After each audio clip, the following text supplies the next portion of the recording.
성경 봉독하겠습니다. 요한복음 1장 4절부터 5절까지의 말씀입니다.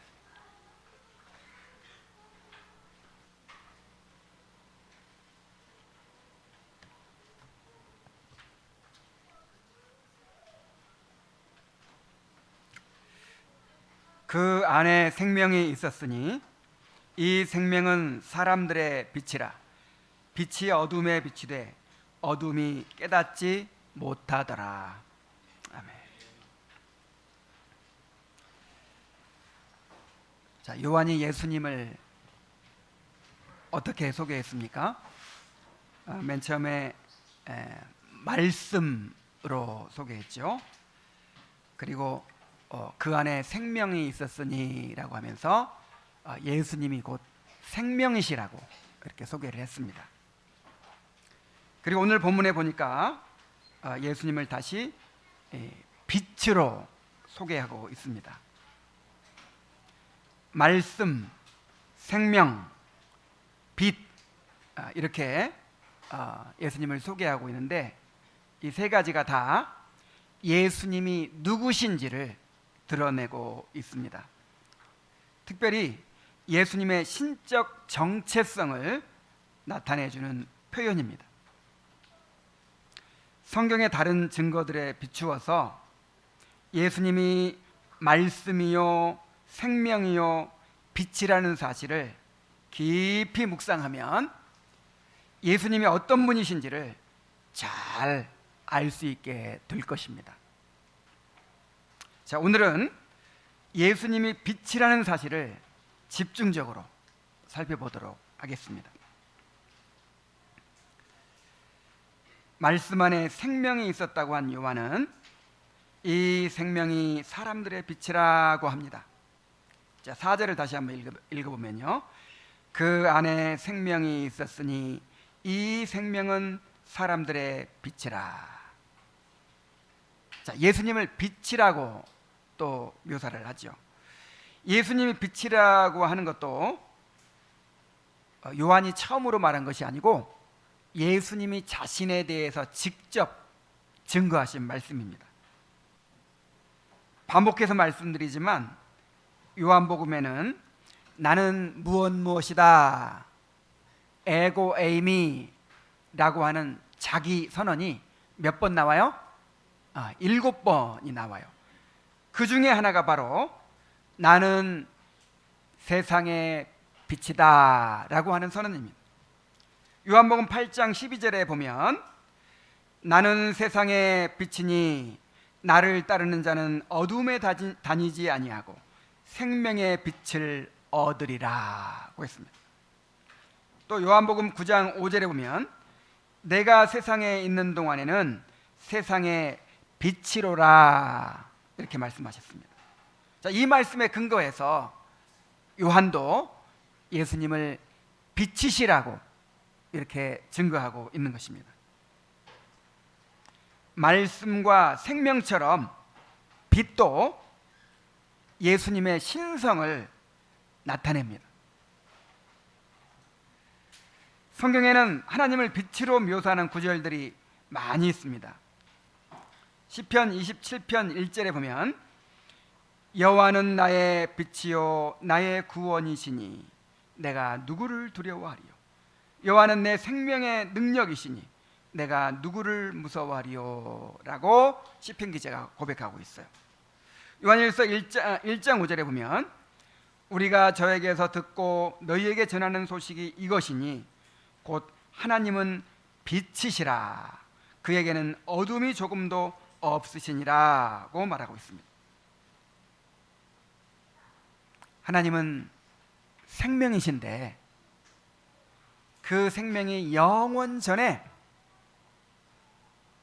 그 아들에게 주어진 것처럼 하나님은 또한 빛이신데 역시 그 빛이 영원 전에 그 아들에게 주어졌습니다.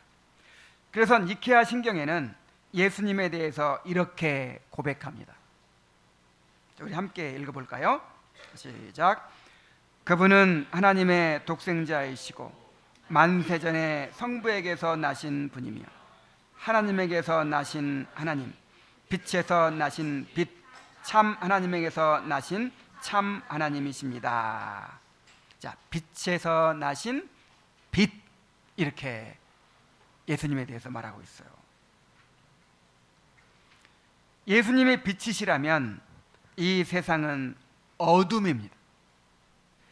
예수님은 빛으로 오셔서 어두운 세상을 비추셨습니다. 자, 말씀, 생명과 마찬가지로 빛도 창세기의 창조 기사를 염두에 둔 묘사입니다. 자, 모세는 하나님이 만물을 창조하기 시작하실 때 이 땅의 모습이 어떠했는지를 이렇게 묘사합니다. 창세기 1장 2절에 보면 땅이 혼돈하고 공허하며 흑암이 깊음 위에 있고 하나님의 영은 수면에 운행하시니라. 자, 하나님께서 만물을 창조하시기 전의 상태가 어떠했어요? 땅은 혼돈하고 공허하고 흑암이 깊음 위에 있고, 그 다음에 하나님의 신이, 이제 하나님의 성령이 그 창조를 행하시기 위해서 그 수면을 감싸고 계셨다라는 것입니다. 자, 하나님께서 만물을 창조하시기 전에 먼저 시공간을 만드셨어요. 자, 우리 만물이 이제 존재하려면 그것을 이제 이렇게 둘 공간이 필요하겠죠. 그 다음에 시간을 창조하신 거예요. 시간을. 그리고 원물질을 창조하셨어요. 그런데 처음에는 아직 이제 창조를 시작하기 전이기 때문에 그 모든 것들이 액체 상태로 한데 뒤엉켜 있었고 그 깊이를 알 수 없는 심연을 이루고 있었습니다. 그리고 그 위를 칠흑 같은 어둠이 덮고 있었어요. 그때 하나님이 맨 먼저 창조하신 것이 바로 빛이었습니다. 첫째 날에 빛이 있으라고 말씀하시자 찬란한 빛이 그 혼돈하고 공허하며 어둠이 깊이 드리워져 있는 그 땅을 비추었습니다. 그러자 어둠이 물러가고 모든 것이 밝히 드러나게 되었습니다. 빛은 혼돈의 질서를 부여하고 공허를 충만으로 채우고 흑암을 단숨에 몰아내 버렸습니다.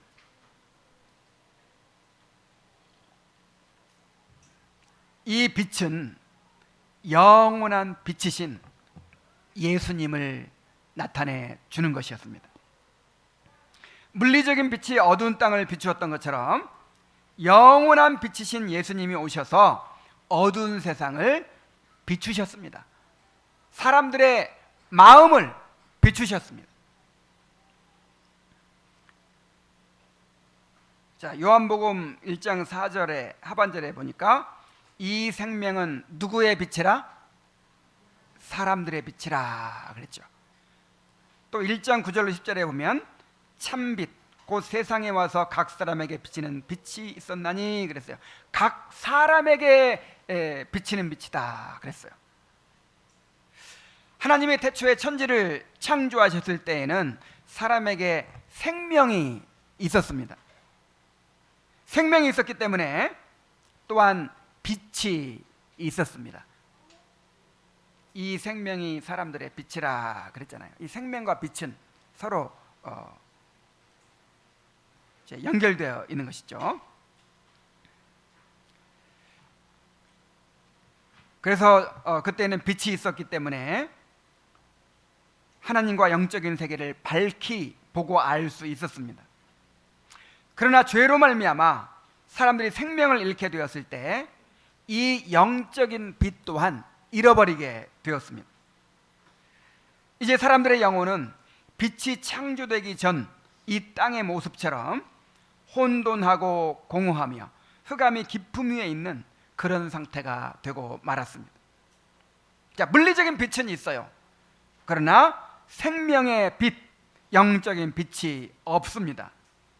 따라서 사람들은 하나님을 알지 못하고 자신을 알지 못하고 진리를 알지 못합니다.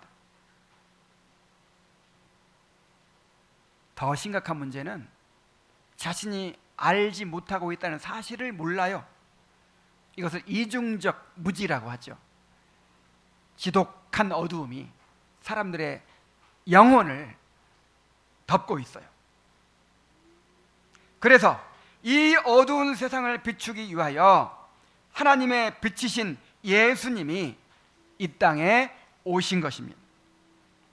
요한복음 12장 46절에 보면 예수님께서 이렇게 말씀하십니다. 나는 빛으로 세상에 왔나니 무릇 나를 믿는 자로 어둠에 거하지 않게 하려 함이로다.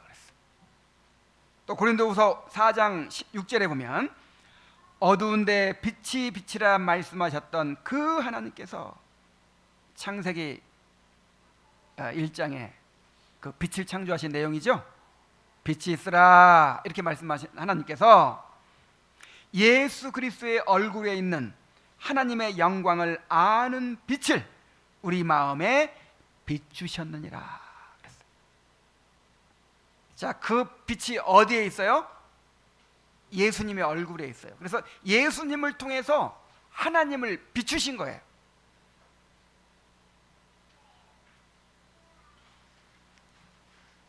예수님은 빛이시고 이 어두운 세상을 비추기 위하여 이 땅에 오셨습니다. 자, 그런데 예수님이 빛으로 오셔서 세상을 비추셨지만 세상은 그 빛을 깨닫지 못했다고 말합니다. 5절에 빛이 어둠에 비추되 어둠이 깨닫지 못하더라 그랬어요. 자, 빛을 비추면 어둠이 밝아져야 되는데 빛이 어둠 가운데 비치고 있는데도 그 어둠이 밝아지지 않아요. 예수님께서 오셔서 진리의 빛을 비추시고 영적인 빛을 비추어 주시는데도 깨닫지를 못한다는 것입니다. 예수님을 알지 못하고 예수님이 보여주시는 하나님을 알지 못하고 구원의 길을 알지 못했습니다.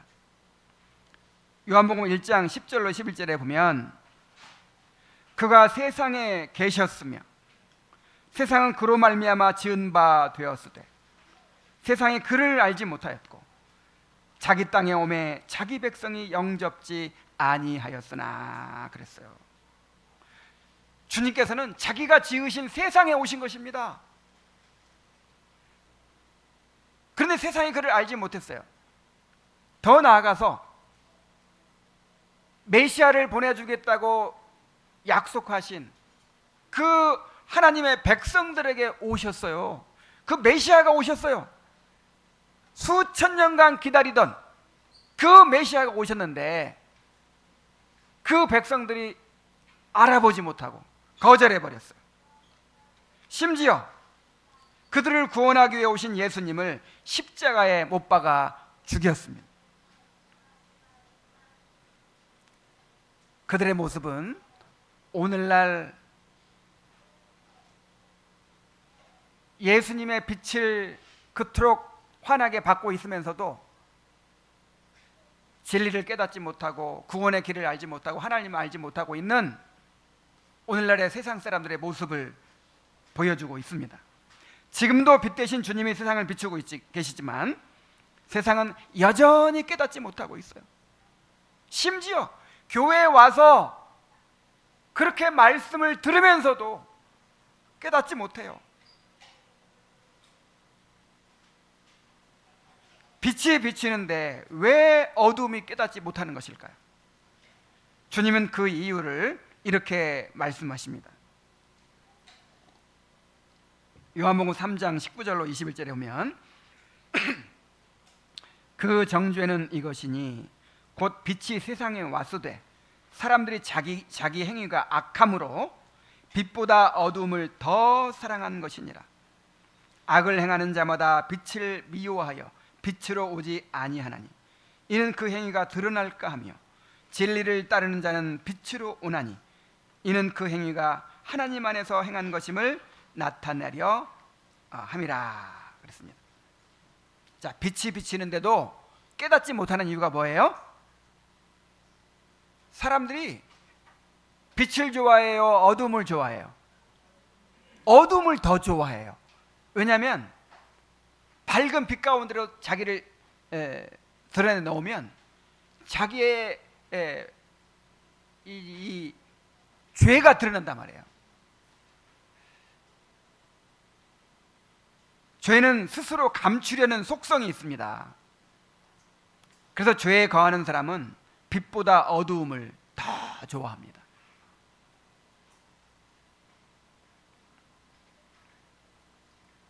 사실 빛 대신 예수님은 성육신하기 이전부터 세상을 비추고 계셨습니다.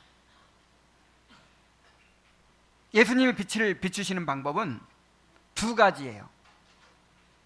하나는 내면의 빛을 인식할 수 있는 지식을 주신 것입니다. 자, 또 한 가지는 그 빛을 통해서 이제 밖에 이 창조 세계에 하나님을 보여주는 그런 증거들을 주신 것입니다. 자, 먼저 내면의 빛을 한번 보죠.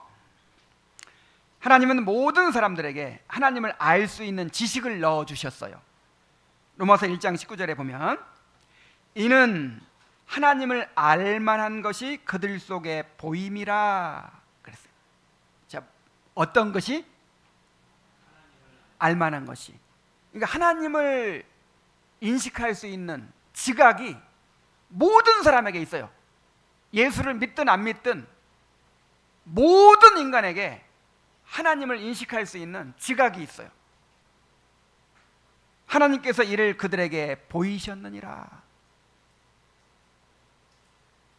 자, 인간이 하나님으로부터 나왔기 때문에 하나님을 인식할 수 있는 그런 이 지각이 있는 거예요. 또한 하나님의 율법을 인식하고 선악을 판단할 수 있는 양심을 넣어주셨습니다. 로마서 2장 14절에 보면 율법 없는 이방인이 본성으로 율법의 일을 행할 때에는 이 사람은 율법이 없어도 자기가 자기에게 율법이 되나니 이런 이들은 그 양심이 증거가 되어 그 생각들이 서로 혹은 고발하며 혹은 변명하여 그 마음에 새긴 율법의 행위를 나타내느니라 그랬어요. 사람에게 양심이 있죠. 양심이 있어서 이 선과 악을 구별합니다. 여러분 한번 생각해 보세요. 세계 어느 나라를 가든지 그 법이 거의 동일합니다. 사람을 해치면 안 되고 남의 걸 도둑질하면 안 되고 뭐 이런 이 도덕적 기준이 거의 동일해요. 자, 이것이 무엇 때문인지 아십니까? 하나님께서 사람의 마음에 심어주신 율법과 양심 때문이에요. 이걸 자연법이라고 합니다. 무슨 법? 다 하나님의 율법이 있어요. 사람들의 마음에 어떤 것을 하면 되는지 어떤 것을 하면 안 되는지를 다 알아요. 그리고 그것을 어기면 스스로 양심이 정죄를 합니다. 너 잘못했어. 너 옳지 않은 일을 했어. 그래서 양심의 가책을 받습니다. 이것이 하나님께서 우리 마음에 심어주신 빛이에요. 마음에 심어주신, 우리 마음에 넣어주신 그 빛이 뭐예요?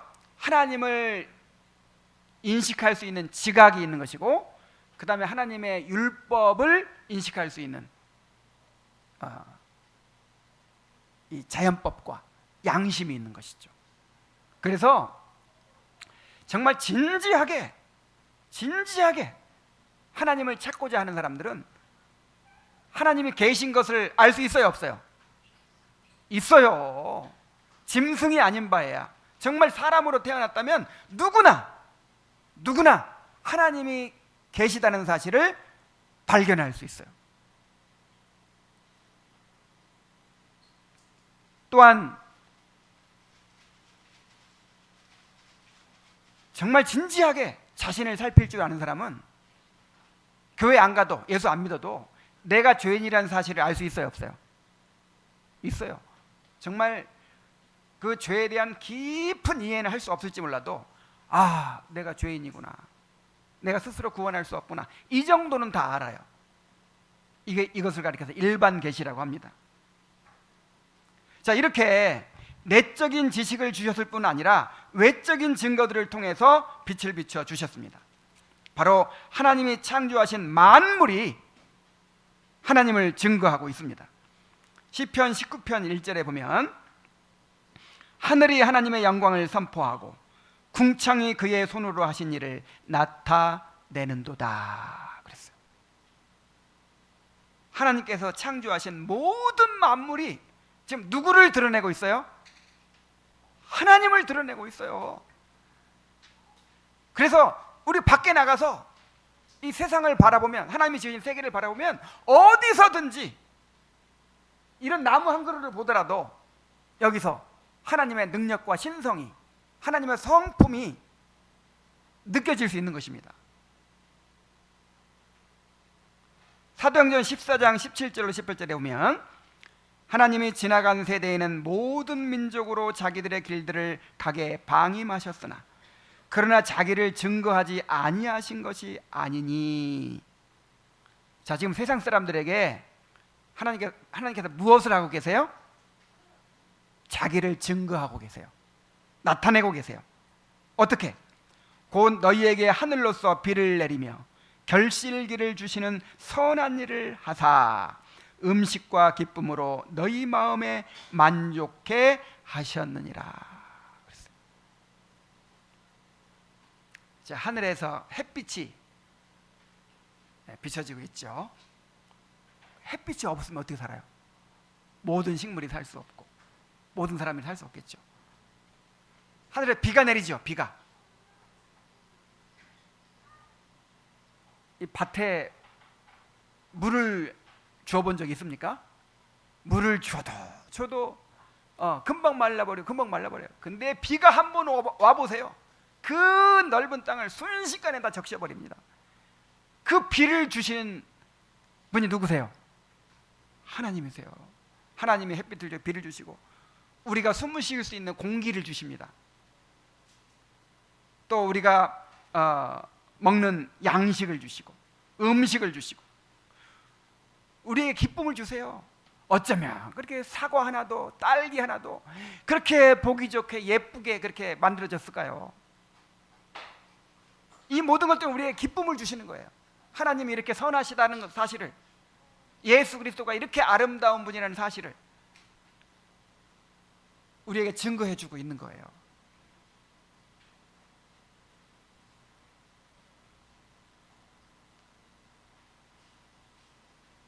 그래서 로마서 1장 20절에 보니까 창세로부터 그의 보이지 아니하는 것들 곧 그의 영원하신 능력과 신성이 그가 만드신 만물에 분명히 보여 알려졌나니 그러므로 그들이 핑계하지 못할지니라 그랬어요.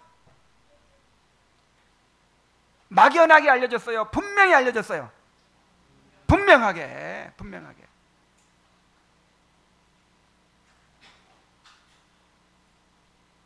우리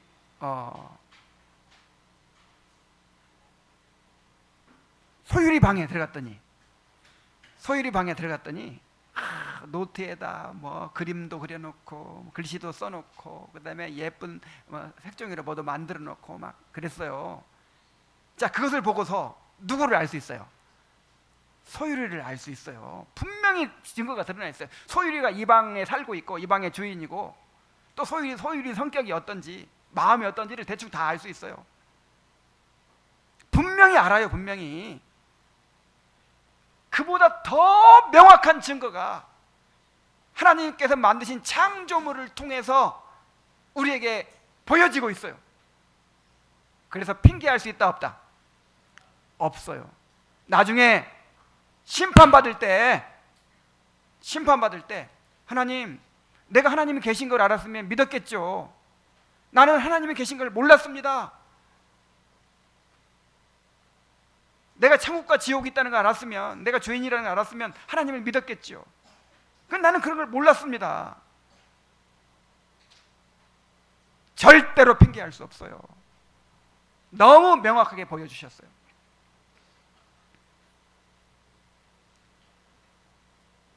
그러나 왜 깨닫지 못해요? 그것을 의도적으로 부인하고 있어요. 의도적으로 막고 있어요. 로마서 1장 18절 봅니다. 하나님의 진노가 불의로 진리를 막는 사람들의 모든 경건치 않음과 불의에 대하여 하늘로부터 나타나나니 그랬어요. 하나님의 진노하실 일이 있어요. 지금 왜 하나님이 이렇게 진노하십니까? 하나님께서 사람들의 마음에 하나님을 알 수 있는 지각을 넣어주셨다고 그랬잖아요. 그리고 이 밖에 모든 창조물을 통해서 하나님이 살아계시는 것을 분명하게 증거하고 계신다 그랬잖아요. 그런데 사람들이 어떻게 합니까? 불의로 진리를 막아요. 어떻게 해요? 불의로 진리를 막아요. 여기서 진리라는 것은 성경의 진리 뭐 그런 뜻이 아니고 하나님께서 사람들에게 심어주신 그 하나님을 아는 지식을 말합니다. 하나님을 아는 지식. 그래서 정말 때로는 진지하게, 여러분 그럴 때 있죠. 아무리 뭐 하나님 부인하는 사람도 막 당장 죽게 생기면 하나님 찾잖아요. 그래서 하나님을 가끔 이렇게 문득 인식할 때가 있어요. 그러면 한편으로 두려워져요. 만약에 하나님이 진짜 살아계시고 하나님이 진짜 나의 주인이시고 내 삶을 주관하시고 그러면 내가 하나님께 굴복해야 되잖아요. 그래서 자기도 모르는 사이에 의도적으로 그 지식을 어떻게 해버려요?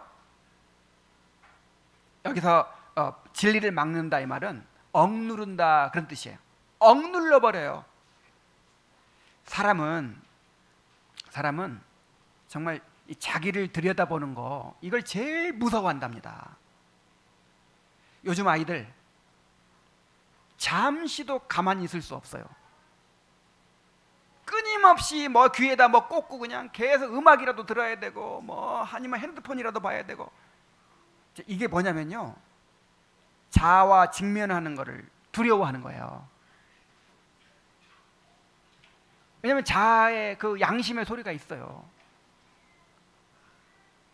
근데 그거를 애써 무시하고 애써 외면하고 잊어버리고 살려고 하는 거예요. 그 중에 한 가지가 뭡니까? 하나님에 대한 인식이에요. 하나님이 없으면 그냥 나 혼자 편하게 그냥 내 마음대로 살 수 있을 것 같은데, 하나님을 인정하는 순간 이제 내 주권이 없어지잖아요. 그래서 그 지식을 억눌러요. 끊임없이 억눌러요. 이것이 하나님의 진노를 사고 있다는 거예요.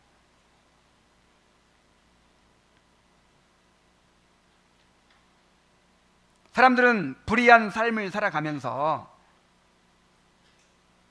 자기가 주인이 돼가지고 하나님을 인정하지 않고 자기 주인 돼서 그렇게 마음대로 사는 것이 불의죠, 불의. 그렇게 불의한 삶을 통해서 애써 이 지식을 억누르고 있을 뿐만 아니라 스스로 하나님이 되어 자기를 위하여 우상을 만들어 섬기고 있습니다. 자, 하나님 대신 돈의 우상, 명예의 우상, 권력의 우상, 쾌락의 우상, 이런 것들을 만들어 가지고 하나님 대신 의지하고 섬기고 있는 거예요. 로마서 1장 21절로 31절에서 그렇게 보여줍니다. 하나님을 알되 뭐하되?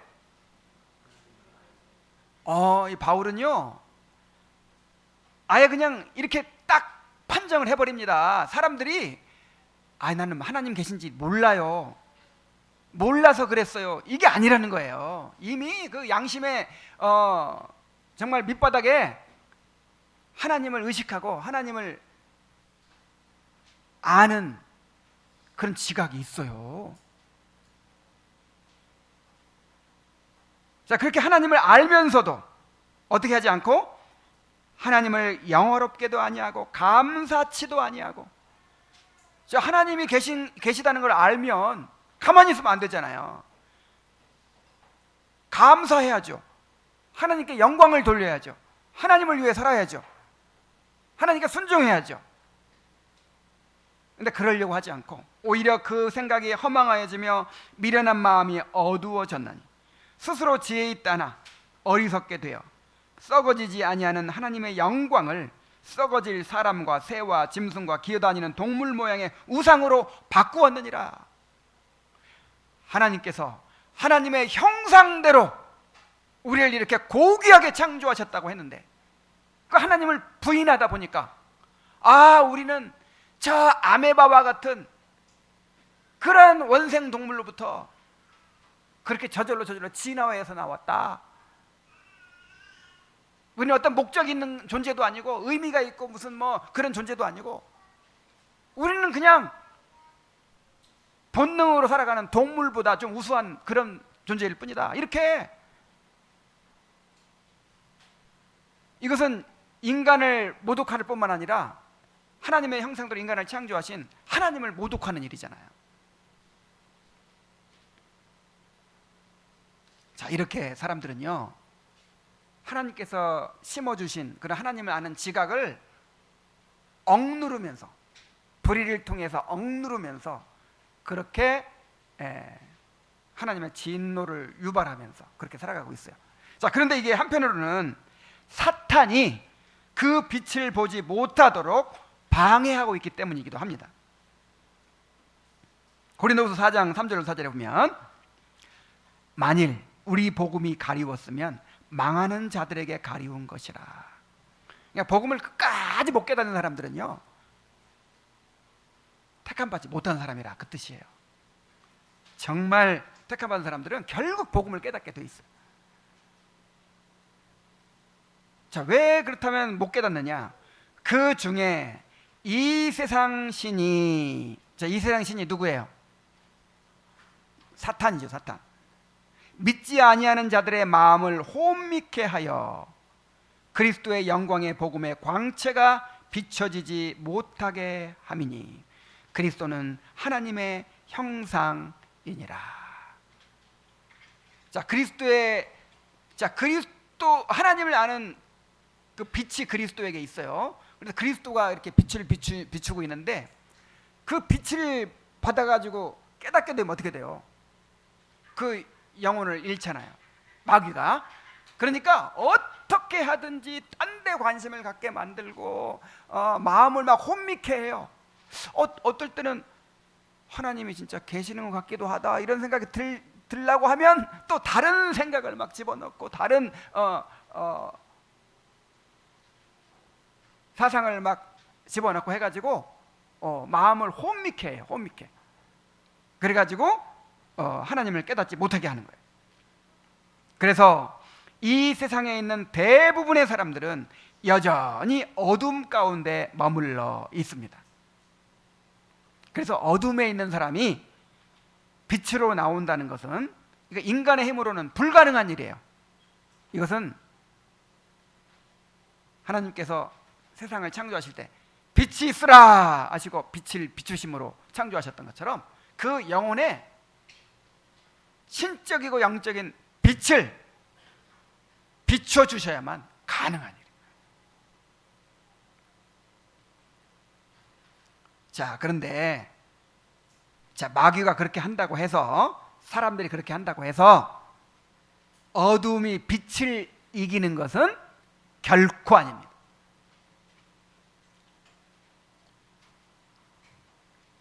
자, 5절에 깨닫지 못하더라, 이 말을, 자, 성경에 난회주가 있죠. 난회주가 뭐예요? 성경 그 밑에, 맨 밑에 이제 그 설명해 놓은 말이죠. 자, 뭐라고 써 있어요? 깨닫지 못하더라. 거기에 번호가 몇 번이에요? 2번인데 그 2번 밑에 나눠지에 보면 뭐라고 돼 있어요? 이기지 못하더라 이렇게 돼 있죠. 그러니까 이 깨닫지 못하더라 이 말이 또 무슨 뜻이 있다는 거예요? 이기지 못하더라 하는 이 두 가지 뜻이 있다는 거예요. 두 가지 뜻. 이 깨닫다로 번역된 카타람바노라는 동사가 깨닫다 혹은 이기다 두 가지 뜻을 가지고 있어요. 요한은 이 단어를 중의적으로 사용하여 어둠이 빛을 깨닫지 못할 뿐만 아니라 이기지도 못한다는 사실을 우리에게 전달하고 있는 것입니다. 어둠은 절대로 빛을 이길 수가 없습니다. 어둠이 아무리 빛을 거부하고 피한다고 해도 빛을 완전히 막을 수가 없습니다. 어둠의 세력이 아무리 사람들이 깨닫지 못하도록 방해할지라도 결코 그 빛의 역사를 거스를 수가 없습니다. 자, 실제로 교회의 역사를 보면 지독한 어둠이 지배하던 시대에도 생명과 빛의 역사가 계속되었습니다. 자, 사사시대를 한번 생각해 보세요. 사사시대. 사사시대는 이스라엘 역사상 가장 어두웠던 시대죠. 모든 사람이 각기 자기 소견에 옳은 대로 살아가면서 종교적으로 도덕적으로 부패가 극에 달한 시대였습니다. 그래서 사사기를 이렇게 읽어보면 정말 말도 안 되는 일이 막 너무나 많이 일어나죠. 정말 너무나 부패하고 너무나 타락하고 너무나 영적으로 어두운 시대예요. 자, 그런데 사사기를 읽다가 이제 룻기로 넘어가면 어때요? 똑같은 시대거든요.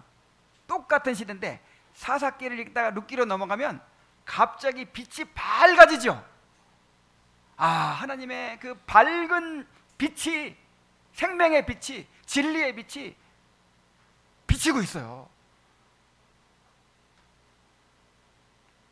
그토록 어두웠던 시대에도 하나님의 빛을 비추심으로써 나오미의 삶을 인도하셨고 이방 여인 룻이 회심하게 되었습니다. 모든 사람들이 자기 소견에 옳은 대로 행하고 있는 상황에서도 그 보아스의 가정을 보세요. 보아스의 집안을 보세요. 어쩌면 그렇게 종들까지도, 보아스만이 아니라 그 보아스의 종들까지도 그렇게 경건하고 그렇게 하나님을 경외하는 사람들이 있을 수가 있습니까? 그들은 진리의 빛에 따라서 언약의 신실한 삶을 살고 있었고 그들을 통해서 이제 이스라엘을 구원할 메시아를 하나님께서 예비하신 거예요. 우리가 수요 기도회 때 들었는데 유다 말기에 55년간이나 지속된 므낫세 왕의 악한 통치로 인해서 유다가 완전히 타락하여 암흑시대를 이루게 되었죠. 그런데 그러한 시대에 누가 나왔어요? 요시아라는 걸출한 하나님의 사람이 나왔어요. 유다 역사상 가장 경건한 왕이 등장하여서 역사의 길이 남을 놀라운 개혁과 부흥을 일으켰습니다. 자, 역사상 제일 또 어두웠던 때가 언제냐면 예수님의 십자가예요. 십자가 지실 때. 그때에도 가장 어두운 그 순간에도 영혼의 회심이 일어났습니다. 예수님과 함께 십자가에 달렸던 강도가 수치와 고통 가운데 죽어가는 예수님을 바라보면서 이렇게 신앙 고백을 합니다. 예수여, 당신의 나라가 임할 때 나를 기억하소서. 이 강도는 악한 죄를 짓고 아마 사람을 죽이는 것 이상으로 큰 죄를 지었을 거예요. 그런 사람만 십자가에 달려 죽이거든요. 자, 그런 죄를 짓고 죽어가던 강도가 하나님께서 그 영혼에 빛을 비추어 주시자 처참하게 죽어가는 그 죄인의 모습으로 죽어가는 예수님을 바라보면서 그 예수님이 메시아이신 것을 믿게 하시고 그 예수님이 지금 죽지만 다시 부활하시고 하나님 나라를 이루실 것이라는 그런 사실을 믿게 하셨어요. 그래서 예수여 당신의 나라가 임할 때 나를 기억하소서 이렇게 고백할 수가 있었던 것입니다.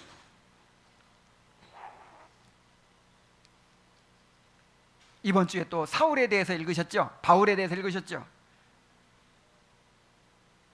바울은 주님의 교회를 진멸하겠다고 결심하고 살기가 등등하여 담메색으로 향하던 중에 그냥 빛을 맞아버렸어요. 담메색으로 가는 길에서 빛 대신 예수님을 만났어요.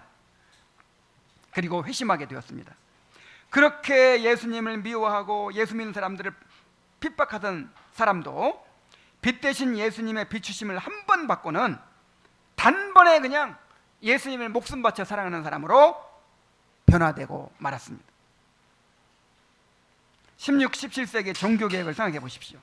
로마 카톨릭이 1000년을 지배하면서 교회가 암흑 속에 있었지만 하나님의 진리의 빛을 비추시자 유럽 전역에서 개혁자들이 일어나 모든 어둠의 세력을 이겨내고 역사상 가장 놀라운 부흥과 개혁을 이루게 되었습니다.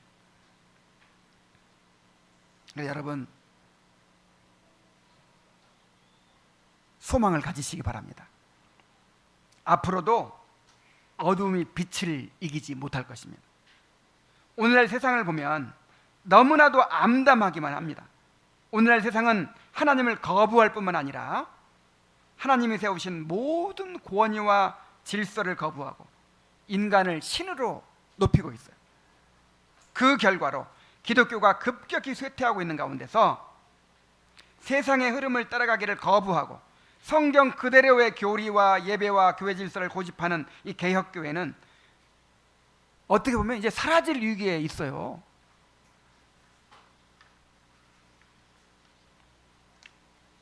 그러나 앞으로도 어둠의 세력이 결코 빛의 역사를 막을 수 없을 것입니다. 하나님의 구원하시는 역사는 계속될 것입니다.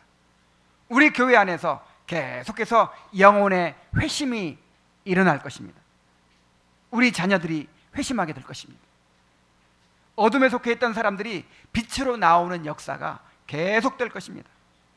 우리는 비록 연약하지만 우리 안에 있는 생명의 빛이 반드시 어둠을 이길 것입니다. 그러므로 아무리 세상이 어두워지더라도 빛 되신 주님을 바라보며 소망을 잃지 마시기 바랍니다. 이제 한 가지 더 할 얘기가 남아 있어요. 예수님이 빛이시라는 것과 관련해서 중요한 사실이 한 가지 있는데, 빛이신 예수님은 그의 몸된 교회를 통하여 세상에 빛을 비추신다는 것입니다. 빛 대신 주님과 연합한 교회 역시 빛입니다. 우리가 세상의 빛으로 살아야 한다는 것이죠. 자, 마태복음 5장 14절로 16절에 보면 너희는 세상의 빛이라 그랬어요. 산 위에 있는 동네가 숨겨지지 못할 것이요 사람이 등불을 켜서 말 아래 두지 아니하고 등경 위에 두나니 이러므로 집안 모든 사람에게 비치느니라. 이같이 너희 빛이 사람 앞에 비치게 하여 그들로 너희 착한 행실을 보고 하늘에 계신 너희 아버지께 영광을 돌리게 하라 그랬어요. 자, 산 위에 있는 동네, 이걸 청교도들은 이제 언덕 위의 도시다 이렇게 불렀는데, 이 교회는 산 위에 있는 동네입니다. 어디에 있는 동네? 다시 말하면 언덕 위의 도시. 자, 이게 무슨 말이냐면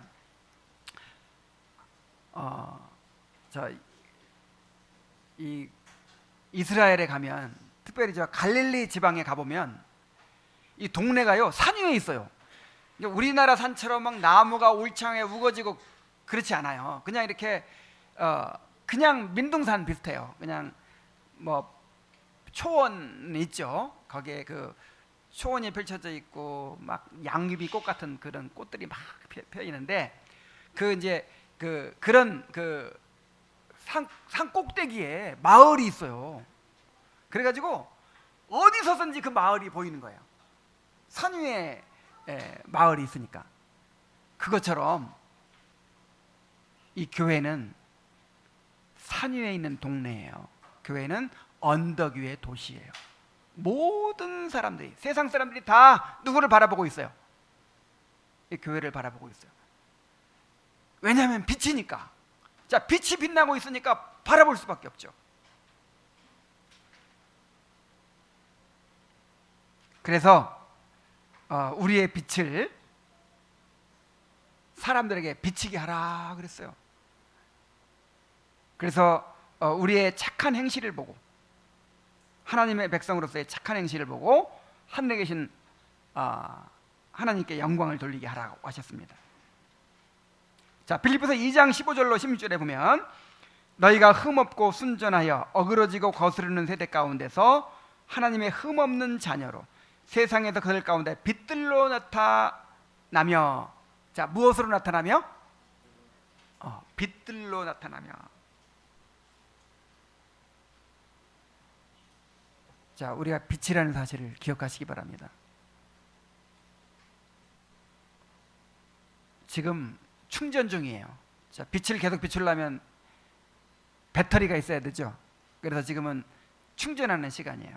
이제 충전이 다 끝나면 이제 세상으로 나갈 것입니다. 여러분들 직장으로 가고 학교로 가고 또 이제 지역으로 갈 거예요. 가서 이제 세상에 그 빛을 비추는 것입니다. 빛들로 나타나야 돼요. 생명의 말씀을 밝혀야 됩니다. 그래서 나의 다름질이 헛되지 아니하고 수고도 헛되지 아니하며 그리스도의 날에 내가 자랑할 것이 있게 하려 함이라 그랬어요. 아유, 세상이 너무 악해요. 세상이 너무 어두워서 정말 요즘 정말 하나님 말씀대로 산다는 것이 어려워요. 여러분, 이건 말이 안 됩니다. 어둡기 때문에 빛이 필요한 거예요. 자, 빛은 어디에 필요해요? 어둡기 때문에 필요해요. 다 밝으면 무슨 빛이 필요가 있겠습니까? 어둠을 탓하지 말고 우리 자신이 빛으로 사는 것이 중요합니다. 자, 우리 학생들 다 잘 알겠어요? 애들이, 요즘 애들은요 다 다르게 살아요. 그러니까 여러분들이 필요한 거예요. 그러니까 구별된 학생들이 필요한 거예요. 구별된 어린이들이.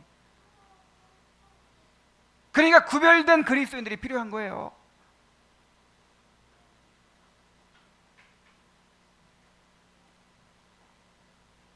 빛은 생명의 말씀을 밝히는 것을 통해서 하나님의 백성다운 거룩한 삶을 통해서 세상에 드러나게 됩니다. 자, 이렇게 우리가 세상의 빛을 비추려면 빛 대신 그리스도 안에 거해야 합니다. 자, 우리가 세상의 빛인데, 발광체가 아니라 반사체예요. 자, 발광체가 뭐죠? 스스로 빛을 내는 걸 발광체라고 하죠. 반사체는 자기 안에 스스로 빛은 없지만 그 빛을 받아가지고 반사하는 것을 반사체라고 하죠. 빛 대신 그리스도의 빛을 받아서 그 빛을 세상에 비추는 사람들이 바로 그리스도인들입니다. 오늘날 왜 교회가 세상의 빛이 되지 못합니까? 그 이유는 그 빛 자체를 제대로 경험하지 못하기 때문이에요. 자, 왜 오늘날 그리스도인들이 빛으로 살지 못합니까? 이제 내가 빛이 되어야겠다. 내가 더 착하게 살아야지. 내가 선한 일을 더 많이 해야지. 자, 그렇게 해가지고 빛이 비춰지는 게 아니란 말이에요. 내가 빛으로 살려면 빛 대신 주님 안에 거해야 돼요. 내가 먼저 빛을 받아야 돼요. 요한일서 1장 7절에 보면 그가 빛 가운데 계신 것 같이 우리도 빛 가운데 행하면 우리가 서로 사귐이 있고 그 아들 예수의 피가 우리를 모든 죄에서 깨끗하게 하실 것이요. 그랬어요. 자, 그가 빛 가운데 계십니다. 그리스도께서 빛 가운데 계세요. 그래서 우리도 어디에 있어야 한다고요?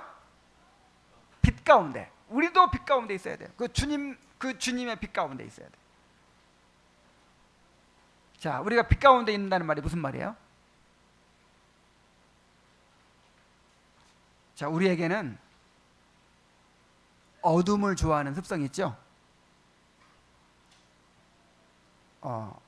어둠을 좋아해요.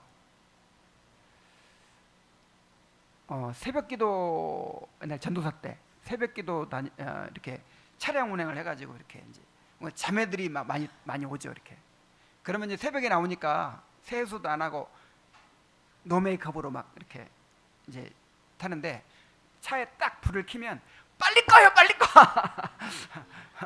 그 불빛에 그냥 그 맨 얼굴이 막 그게 드러나는 거예요. 그러니까 빨리 불을 끄래요. 막 좀 어둠을 좋아해. 그래 감춰지지. 자, 우리한테는 우리의 그 더러운 부분들을 감추기 위해서 어둠 속에 숨고자 하는 본성이 있어요. 그 어둠에 죄가 자리 잡는 거예요. 악이 자리 잡는 거예요.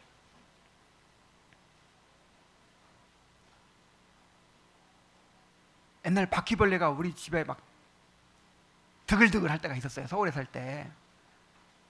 이제 밤에 신방 갔다가 돌아오면 막 사각사각 막 소리가 나요.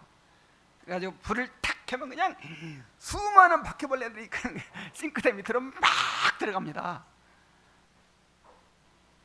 그 어두운 부분이 없으면 바퀴벌레가 살 수가 없어요. 어떤 분이 이제 어떤 간증집을 읽었는데 회심하고 나서 어느 길을 가는 거예요. 길을 가다가 너무 예쁜 돌이 있어요. 그 예쁜 돌이 있어서 그 돌을 이렇게 싹 들었더니 그 돌 밑에 벌레들이 우글우글한 거예요. 그리고 그 돌을 햇빛에 딱 놓으니까 어떻게 돼요? 빛 가운데는 벌레들이 거할 수가 없어. 싹 없어지는 거예요. 그래서 우리의 어두운 부분들을 빛 대신 주님 앞에 다 드러내는 거예요. 빛 앞에 드러내야 돼요.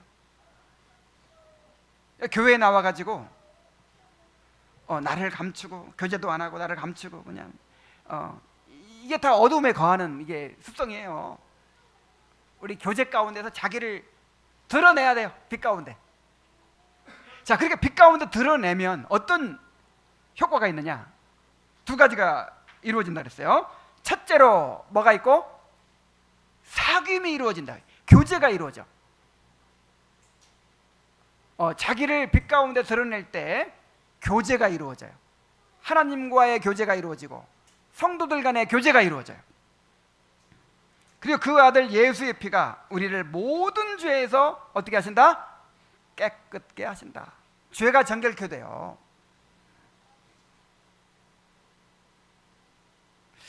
그래서 여러분 세상에 소금이 되라, 빛이 되라, 이런 말씀을 들을 때 내가 빛이 되기 위해서 얼마나 더 착한 일을 해야 되나, 뭘 해야 되나, 이거 먼저 생각하면 안 돼요. 나한테는 빛이 없다니까요. 그렇게 해가지고 빛이 드러나는 게 아니에요. 빛 대신 주님 안에 거하시기 바랍니다. 빛 대신 주님께서 우리 자신을 비추실 수 있도록 다 열어드리는 거예요.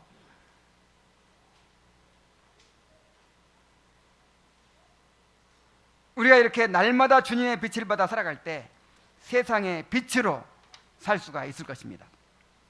자, 이제 말씀을 맺겠습니다. 우리 주님은 빛이십니다. 지금도 어둠 가운데 있는 자들에게 빛을 비추시고 그들이 생명을 얻도록 역사하고 계십니다. 자기 백성들의 그의 얼굴빛을 비추사 빛으로 살아가게 하십니다. 날마다 빛 대신 주님께 그 빛을 비추어 주시도록 구하시기 바랍니다. 시편 기자의 기도가 우리 모두의 기도가 되어야 할 것입니다. 시편 80편 19절에 만군의 하나님 여호와여 우리를 돌이키시고 주의 얼굴빛을 비추소서 우리가 구원을 얻으리이다. 시편 67편 1절 2절에 하나님은 우리를 긍휼히 여기사 복을 주시고 그 얼굴빛으로 우리에게 비추사 주의 도를 땅 위에 주의 구원을 만방 중에 알리소서. 한 주간 동안 빛 되신 예수님을 깊이 묵상하시기 바랍니다. 그 안에 생명이 있었으니 이 생명은 사람들의 빛이라. 다 같이 기도합시다. 하나님 아버지, 우리는 어두움일 수밖에 없습니다. 그런데 빛 되신 주님을 우리에게 보내주셔서 우리 영혼이 그 빛을 받아서 하나님을 알게 되고 우리 자신을 알게 되고 구원의 길을 알게 되고 그리스도를 알게 해주시니 감사드립니다. 그 빛 되신 주님을 더 깊이 알기 원합니다. 그 빛을 더 깊이 경험하기를 원합니다. 그리하여 우리의 어두운 부분들이 다 밝아지게 되기를 원합니다. 우리가 그 빛을 받아서 세상에 비추기를 원합니다. 하나님 아버지, 끊임없이 하나님께서 빛을 비추어 주고 계시는데 성령께서 그 빛을 깨닫게 하시고 그 빛으로 말미암아 영원히 회심하고 거듭나는 역사가 있게 하여 주시옵소서. 우리의 삶이 변화되는 역사가 있게 하여 주시옵소서. 예수님의 이름으로 기도하옵나이다. 아멘.